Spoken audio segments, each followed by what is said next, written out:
अब हर चीज में पॉलिटिक्स और रिलीजियस बेस्ड पॉलिटिक्स ना इससे काम चलेगा नहीं। अब नियाजी साहब तो पीछे ये भी कह रहे थे इंडिया की फॉरेन पॉलिसी इंडिपेंडेंट है, बहुत अच्छा काम कर रहे, रशिया से तेल भी ले रहे। मैं कहा खान साहब आपको तो 4-4.5 साल बाद याद आएगी और 28 तारीख से कुछ दिन पहले याद आई, पहले कर लेते। आज एक इंपॉर्टेंट पॉइंट निकलता है जो अब्दुल बासित साहब कह रहे हैं या जो नियाजी साहब शायद पहली बार दिल से कह रहे हो, पता नहीं। Pakistan has to change its foreign policy. Foreign policy can not be only based on religion. नमस्कार दोस्तों, स्वागत है आप सभी का। दोस्तों, जैसा कि आप सभी जानते हैं कि नियाजी जो है काफ़ी तारीफ कर रहा था थोड़े दिन पहले इंडिया की, लेकिन अब जब उसको ये लगा कि सब कुछ ख़त्म होने वाला है, उसकी कुर्सी जा रही है, पावर जा रही है, सब कुछ ख़त्म हो रहा है, तब इंडिया की तारीफ में उसको याद आई अगर ये चीज़ें पहले कर लेता, अगर इंडिया से उसके रिलेशन ठीक होते, सपोज करिए अगर वो ये कर पाता तो क्या वो हटता वहाँ से? क्या उसको हटाया जाता? मतलब उसने अपने पैरों पे खुद कुल्हाड़ी मारी है। अपना जो ईगोस्टिक है ना, वो जो ईगो थी वो उसको लेके डूबी है, ठीक है।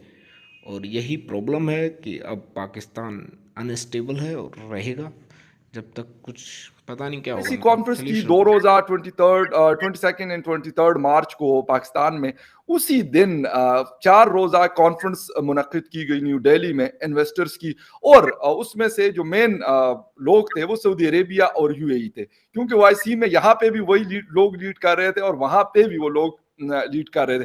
क्या कोई मतलब मैं कह सकता हूं कि compete करने के लिए कि यार आप लोग अगर ओआईसी बुलाते हो तो हम उन लोगों को यहाँ पे इन्वेस्टमेंट पे राजी करते हैं, कुछ ऐसा था या इसके अलावा कुछ? ओआईसी में बिल्कुल ऐसे टाइमिंग बताता हूँ। ओआईसी ने बात की है, आपकी बात पहली बार सऊदी अरबिया ने बात की कुछ कश्मीर को लेके।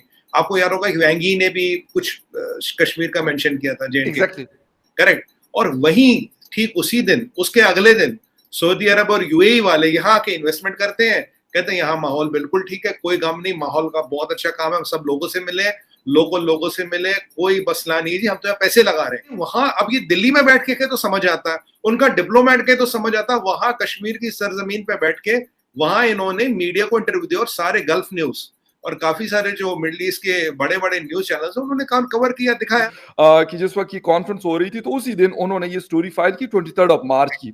उसमें इन्होंने लिखा है कि delegation from Saudi Arabia, the United Arab Emirates, UAE and Hong Kong on Tuesday joined an investment conference in Indian 2,000 acre of land have been allocated for the purpose। तो यहाँ ये इन्वेस्टमेंट कॉन्फ्रेंसेस वगैरह होती रहती है। In fact हमारे लिए तो एक प्रोसेस है। अब कश्मीर भी J&K स्टेट जो यूनियन टेरिटरी है वो भी इस रेस में आ गई है। मैं उनका पहला मेजर स्टेप देखूंगा इस रेट इन्वेस्टमेंट की रेस में आना, क्योंकि यहाँ ये समिट आए दिन होते रहते, कभी किसी कंट्री के कभी किसी। मैं देखूं जो अब्दुल बासित साहब है जो एक्स यहाँ के एम्बेसडर थे, अगर मैं उनके बयान देखूं वो तो खुद कह रहे यार ये तो बहुत बड़ी चीज है, हमें तो चेकमेट कर लिया, हम तो मतलब मुसलमान इस्लाम को पकड़ के रह गए, यहाँ वो बात करते हैं, वहां वो जाके इंडिया के साथ बिजनेस करते हैं। उन्होंने इसमें डिप्लोमेटिक बहुत बड़ी गेम बताया कि अब हर चीज में पॉलिटिक्स और रिलीजियस बेस्ड पॉलिटिक्स ना इससे काम चलेगा नहीं। अब नियाजी साहब तो पीछे ये भी कह रहे थे इंडिया की फॉरेन पॉलिसी इंडिपेंडेंट है, बहुत अच्छा काम कर रहे, रशिया से तेल भी ले रहे। मैं कहा खान साहब आपको तो 4-4.5 साल बाद याद आएगी और 28 तारीख से कुछ दिन पहले याद आई, पहले कर लेते। आज एक इंपॉर्टेंट पॉइंट निकलता है जो अब्दुल बासित साहब कह रहे हैं या जो नियाजी साहब शायद पहली बार दिल से कह रहे हो, पता नहीं।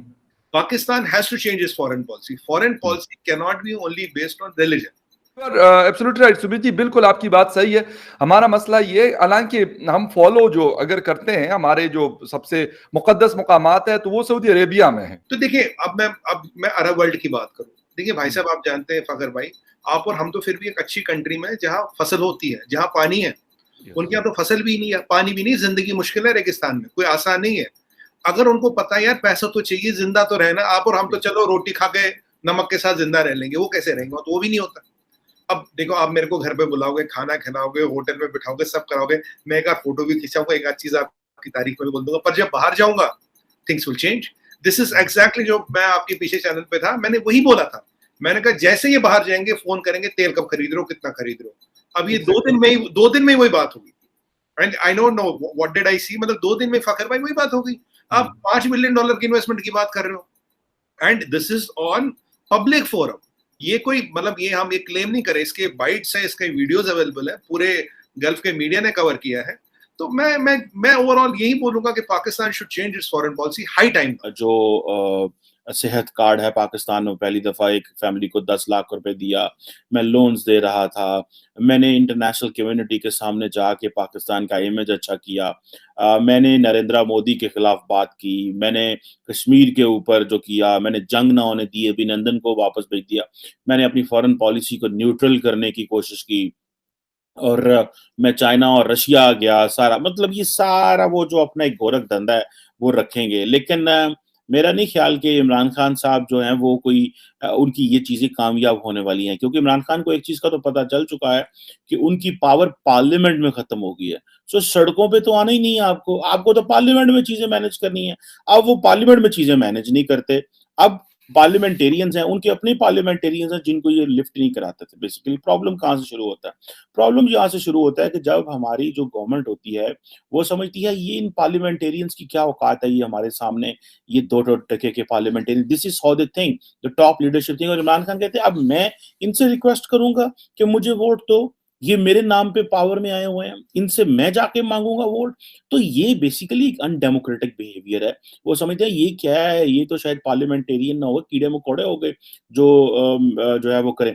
और दूसरा, मैं एक बात बताना चाहता हूँ कि इमरान खान साहब ने इतना रेडिकल डिस्कोर्स कर दिया है पाकिस्तान की पावर में, पॉलिटिक्स में, कि आज मुझे पता चला है, I have not heard but I was on CNN news 18, एक इंडियन चैनल में उस पे था।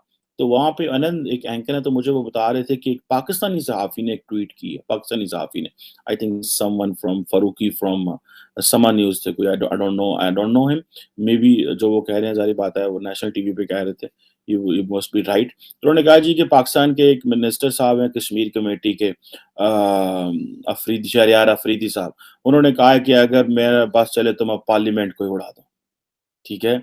धमाके से उड़ा दूँ या पता नहीं सुसाइड करके उड़ा दूँ। अच्छा, उससे पहले एक और पार्लियामेंटेरियन थे गुलाम सरवर, जो हमारे सिविल एविएशन के फेडरल मिनिस्टर हैं। उन्होंने ये चीज़ अपने एक जलसे में कही कि अगर इस्लाम में खुदकुशी हराम ना होती, तो मैं जो है वो खुदकुशी जाके ऑपोज़िशन पे बम फोड़ देता। अब ये देखिए, ये कोई तमीज़ वाली बात है? आप फेडरल मिनिस्टर हैं, you are represented the government of Pakistan, और आप जाके ये कहते हैं मैं बम चला दूँगा, मैं सुसाइड कर दूँगा। ये अब इसको बंदा किस तरह एलैबोरेट करे? एलैबोरेट करना कोई मुश्किल तो नहीं है। ये वो 70s 80s की जो हमारी पॉलिसीज़ हैं रेडिकलाइज़ेशन की, ये सारे सियासतदान उस दौर की पैदावार हैं, ये तब पैदा हुए, उस वक़्त माहौल इस तरह का था। अब इमरान खान इन किसी से बात भी नहीं करना चाह रहे, जैसे मैं बात कर रहा था। अपने लोगों को रेडिकलाइज़ कर दिया, इतना रेडिकलाइज़ कर दिया हुआ है, और वो इमरान खान के जो लोग हैं वो ये पसंद करते हैं कि बाकियों से नफ़रत की जाए। इतनी नफ़रत की जाए, इतनी नफ़रत की जाए कि बाकायदा तक़सीम हो और लड़ाई